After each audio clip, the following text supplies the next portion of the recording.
Je bénirai le nom du Seigneur. Oui, je bénirai le nom du Seigneur.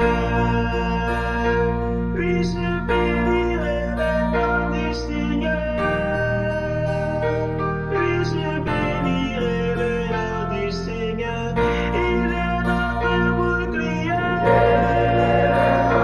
Jésus qui est notre bouclier. Il a le péché du monde. Jésus qui est vraiment le Seigneur. Je bénirai le nom du Seigneur. Il est notre joie, notre consolation.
Vous avez parlé du lobby homosexuel. On écrit beaucoup sur ça.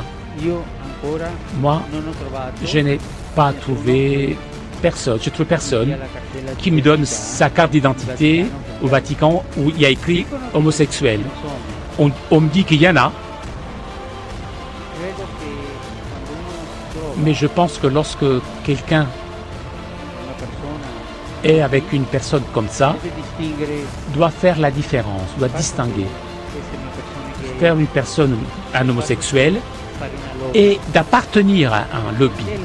Parce que les lobbies, toutes ne sont pas bonnes.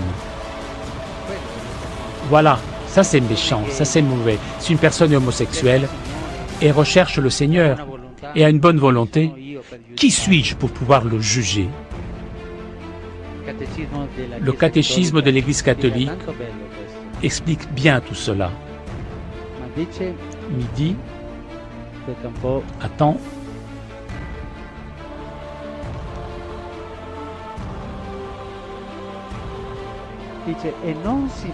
On ne doit pas les marginaliser, ces personnes. Doivent être intégrées dans la société. Le problème, ce n'est pas d'avoir cette tendance. Non, nous devons être frères. Le problème, faire des lobbies.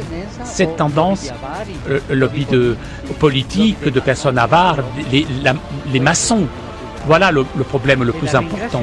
Et je vous remercie beaucoup d'avoir posé cette question. Merci beaucoup.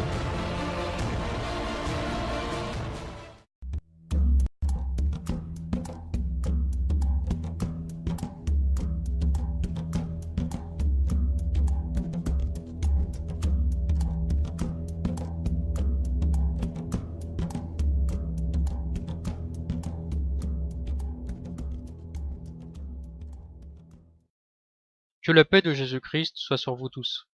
Avant de commencer, j'aimerais savoir si ça vous dirait que je fasse une vidéo foire aux questions.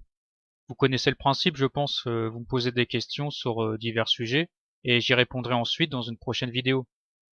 Donc si ça vous intéresse, j'ai créé un post sur le compte Facebook JC2R. Vous trouverez le lien sous la vidéo. Vous verrez, c'est le premier post qui est épinglé tout en haut. Ensuite, je tenais à remercier la personne qui m'a donné envie de faire cette vidéo. Apparemment, Astana est très connu dans le milieu dit complotiste, mais moi je ne savais pas du tout que ce lieu était rempli de symboles sataniques. Donc merci à cette personne, elle se reconnaîtra, je pense. D'ailleurs, si vous avez des sujets de vidéos à me proposer, n'hésitez pas, car bien sûr, je ne sais pas tout. Et si vous pouvez me donner certaines informations afin que je puisse ensuite les partager dans une vidéo, eh ben je le ferai avec plaisir. Vous pouvez m'envoyer des messages privés sur YouTube. Vous avez le Facebook et aussi le site JC2R, où vous pouvez me contacter en cliquant sur la rubrique Contact. Maintenant que tout est dit, il est temps de commencer cette vidéo, parce qu'on n'a pas que ça à foutre. D'abord, vous l'avez sans doute remarqué, mais Astana est l'anagramme de Satana. Bon, je sais pas si l'élite satanique a fait exprès d'appeler cette ville comme ça, mais je trouve ça assez troublant. Astana est la capitale du Kazakhstan depuis le 10 décembre 1997. Donc cette ville est toute récente et c'est impressionnant de voir comment elle a pu se développer en à peine 20 ans. C'est en effet une ville qui innove dans beaucoup de domaines, notamment par ses monuments très modernes. Et elle est d'ailleurs appelée la ville du futur. Cette ville a reçu le prix Ville pour la paix en 1999 par l'UNESCO. C'est une information intéressante car on sait que le nouvel ordre mondial sera instauré par l'élite pour soi-disant rétablir la paix et on peut faire un lien avec cette capitale de la paix qui a aussi une grande importance pour cette élite satanique. Deviendra-t-elle leur capitale? C'est encore trop tôt pour le dire. Avant de rentrer un peu plus dans les détails en ce qui concerne Astana, je tenais d'abord à vous parler d'autres choses troublantes qui se trouvent au Kazakhstan, comme cet immense pentagramme situé au nord du pays. Alors je sais, certains vont me dire que ce n'est pas un pentagramme, mais une étoile communiste. Mais quand vous réfléchissez bien, le communisme est une forme de satanisme, car c'est une doctrine humaniste où l'homme devient son propre dieu. D'ailleurs, le communisme combat violemment le christianisme. Voyez ce qui se passe en Chine par exemple, où les chrétiens sont très surveillés, pour ne pas dire persécutés. Ils n'ont par exemple pas le droit de parler de Jésus-Christ, ni de se réunir en dehors des églises approuvées par le gouvernement. La Chine est d'ailleurs l'un des pays qui persécute le plus les chrétiens. D'ailleurs, par le passé, de nombreux régimes soviétiques ont interdit les activités religieuses pour encourager la diffusion de l'athéisme. Cette idéologie est donc antichrist. Cette immense étoile dessinée dans les steppes du Kazakhstan est donc pour moi un signe satanique. Il y a aussi ces signes étranges, des sortes de hiéroglyphes qui apparaissent un peu partout au Kazakhstan. Eux par contre dateraient de plusieurs milliers d'années, et on ne sait pas comment ils sont apparus. Cette terre du Kazakhstan est imprégnée de symboles occultes, et ce n'est peut-être pas un hasard si l'élite mondialiste a choisi ce pays pour construire une ville moderne comme Astana, qui est à l'image du futur gouvernement mondial. Revenons maintenant à Astana. cette ville qui a organisé l'exposition internationale de cette année. C'est comme une exposition universelle, mais en plus petit. Et le thème de cette exposition était l'énergie du futur. Le titre précis était d'ailleurs Énergie du futur, action pour la durabilité mondiale. Donc plusieurs pays ont participé à cette exposition pour proposer leurs solutions afin de permettre à l'homme de continuer à vivre sur la planète sans la dégrader. Et on sait que ce thème est très cher aux satanistes, qui veulent carrément organiser un génocide mondial afin de réduire le nombre d'êtres humains sur Terre. Ils voudraient réduire ce nombre à 500 millions. Pour eux, on est trop nombreux, on consomme trop les ressources de la planète, donc ils veulent nous tuer pour sauver leur monde. Ils se prennent littéralement pour Dieu, mais un Dieu maléfique pour le coup. Ils ont d'ailleurs inscrit ce projet sur un monument, une sorte de Stonehenge, situé en Géorgie aux États-Unis. Là encore, ce n'est pas un hasard si Astana a organisé cette exposition sur la préservation des ressources de la planète. Parlons maintenant des grands monuments et bâtiments de cette ville, qui ont tous une grande signification satanique. Commençons d'abord par ces deux tours qui se trouvent en plein centre d'Astana et qui représentent les colonnes Jachin et Boaz, qui ont une grande signification ésotérique pour les francs-maçons. Depuis la nuit des temps, les lieux sacrés ont souvent été gardés par deux énormes piliers qui symbolisent une entrée ou un passage vers un autre monde. Certains prétendent même que ce concept trouve son origine en Atlantide. Pour les Grecs antiques, ces deux piliers portaient le nom de colonnes d'Hercule. Ces colonnes marquaient l'entrée vers le monde de l'illumination, l'Atlantide, un royaume perdu qui renfermerait des connaissances ésotériques. Pour les francs-maçons, ces piliers symbolisent le temple de Salomon, qui a abrité autrefois le lieu saint et le lieu très saint où se manifestait la gloire de Dieu. Ces piliers représentent là encore une entrée qui mène vers un monde inconnu rempli de savoirs cachés. Et pour les maîtres francs-maçons, ce savoir caché est tout simplement la lumière luciférienne. Leur temple n'accueille donc pas la gloire de Dieu, mais bien l'esprit de Satan. Ces piliers font partie d'un rituel d'initiation. Ceux qui les franchissent peuvent accéder à ce savoir satanique réservé seulement à quelques élus. Quand on regarde au centre de ces deux tours, on voit apparaître une autre tour qui se trouve un peu plus loin. C'est la tour de Bétrek, qui est aussi appelée la tour du soleil. Cette tour symbolise aussi l'arbre de vie que l'on retrouve dans pratiquement toutes les religions antiques, ainsi que dans la Bible. Cet arbre est le symbole de la vie éternelle. Dans la Bible, il représente Dieu, et tout particulièrement son incarnation humaine qui est Jésus-Christ. Car Jésus nous donne justement la vie éternelle lorsqu'on croit en lui. Cet arbre se trouve d'ailleurs au centre du jardin d'Éden, tout comme Dieu qui se trouve au centre de la création, puisque tout existe grâce à lui. Nos élites franc-maçonnes ont là encore récupéré ce symbole pour en faire quelque chose de maléfique, où Lucifer devient l'arbre de vie, enfin plutôt l'arbre de la mort. D'ailleurs, je parle de tout ça dans mon livre Les religions de Satan, petite pub gratos au passage. J'explique justement comment les religions païennes ont détourné le vrai sens biblique de l'arbre de vie. La tour de Bétrek incarne aussi un conte folklorique où un oiseau nommé Samruk a déposé son œuf dans le creux entre deux branches de peuplier. L'œuf, représenté par le globe doré qui se trouve au sommet du monument, symbolise le soleil, la déité suprême. Cet arbre de vie est en fait un canal que les esprits traversent pour quitter le monde matériel et rejoindre le monde divin, d'après cette croyance. On retrouve cette divinité solaire dans de nombreux cultes païens, et elle a aussi une grande importance dans le monde ésotérique. Tout en haut de cette tour se trouve une sorte d'autel appelé la main de Dieu. Non, c'est pas la main de Maradona, les fans de foot, fermez-la. Elle est située juste au-dessus de l'œuf. Sur cet autel, on peut aussi voir l'empreinte d'une main qui apparaît dans un triangle en or. Cette main pourrait représenter celle de l'Antichrist, et symboliquement cette empreinte se trouve en haut de l'arbre de vie. Cela signifie que l'Antéchrist se prend pour Dieu. D'ailleurs, les touristes ont l'habitude de poser leurs mains dans l'empreinte pour faire un vœu. Ils croient donc que ce truc contient une sorte de pouvoir mystique.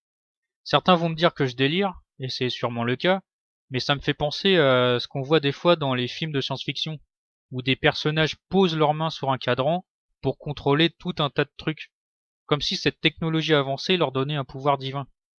Et on sait que l'Antéchrist aura bien sûr un grand pouvoir spirituel, mais qu'il contrôlera aussi une technologie très avancée qui imitera l'omnipotence de Dieu.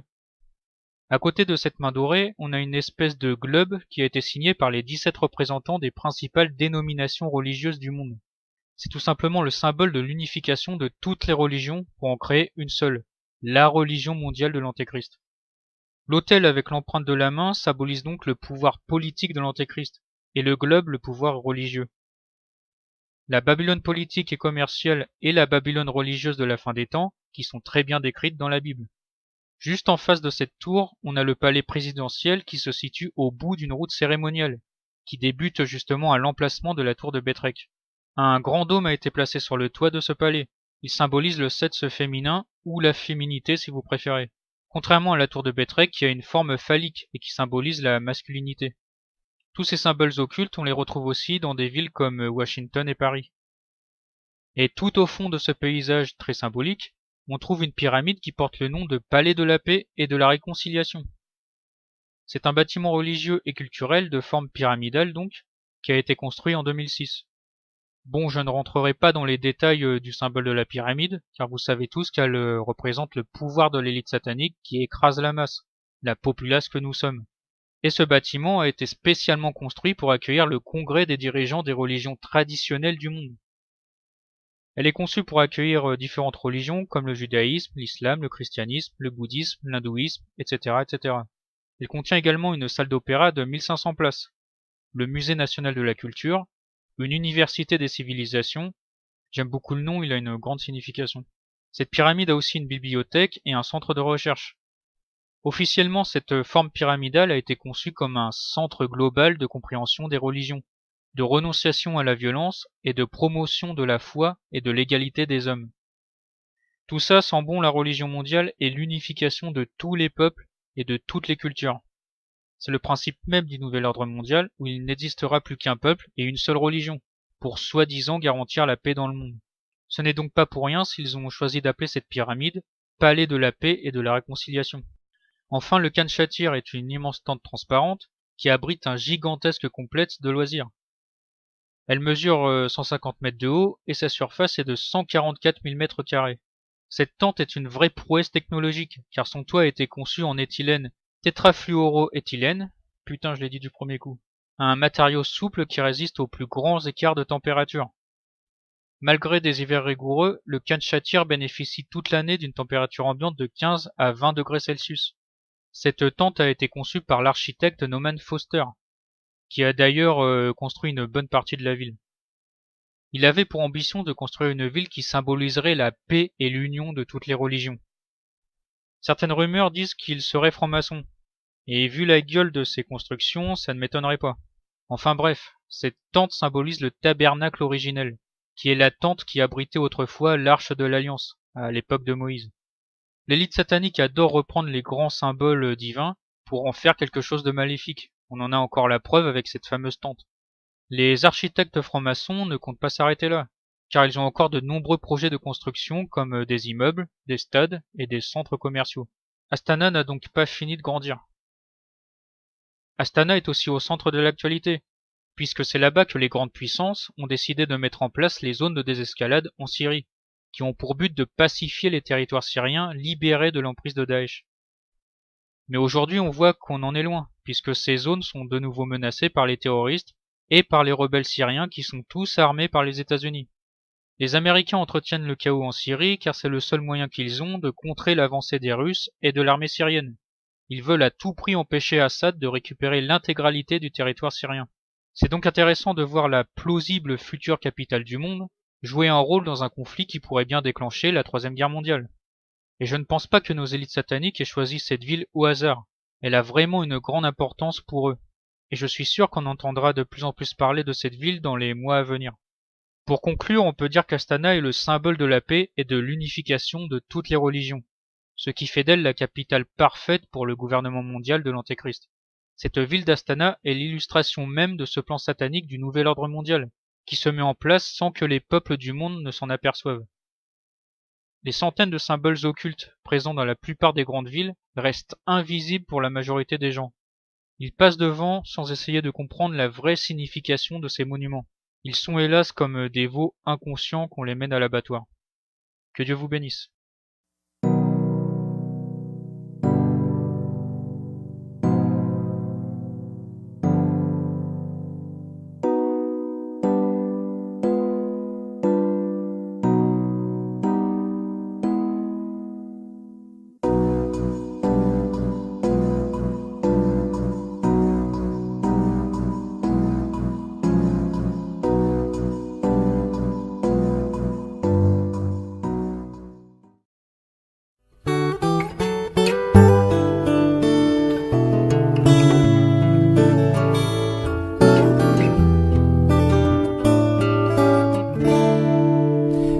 chante la croix car c'est la puissance, puissance de Dieu pour moi qui ai cru.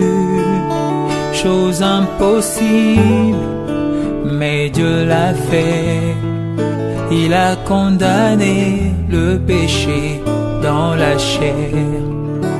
Je chante la croix car c'est la puissance, puissance de Dieu pour moi qui ai cru. Chose impossible, mais Dieu l'a fait. Il a condamné le péché dans la chair.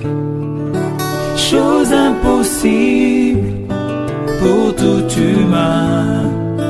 Par Adam j'étais esclave du péché. Il a fait et m'a libéré. Lui seul a pu m'affranchir du péché. Chose impossible pour tout humain. Par Adam j'étais esclave du péché. Il a fait et m'a libéré. Lui seul a pu m'affranchir du péché. Alléluia. Oh, oh, oh.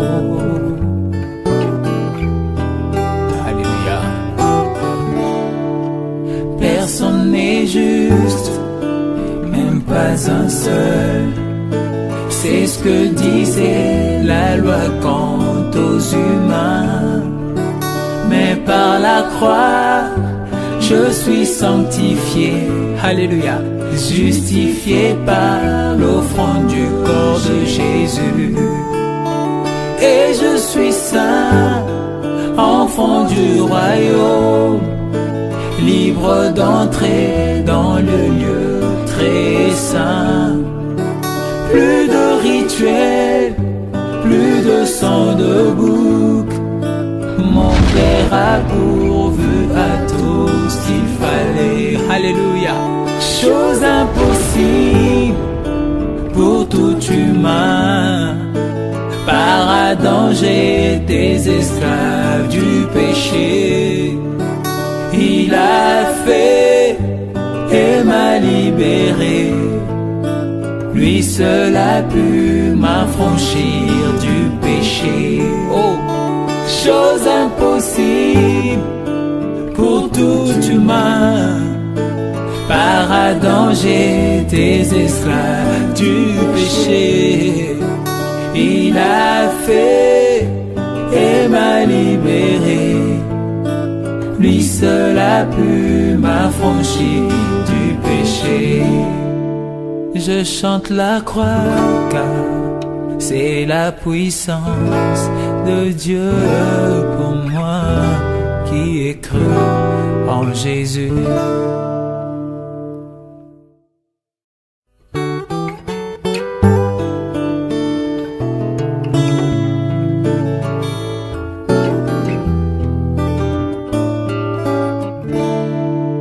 Je chante la croix car c'est la puissance, puissance de Dieu pour moi qui ai cru.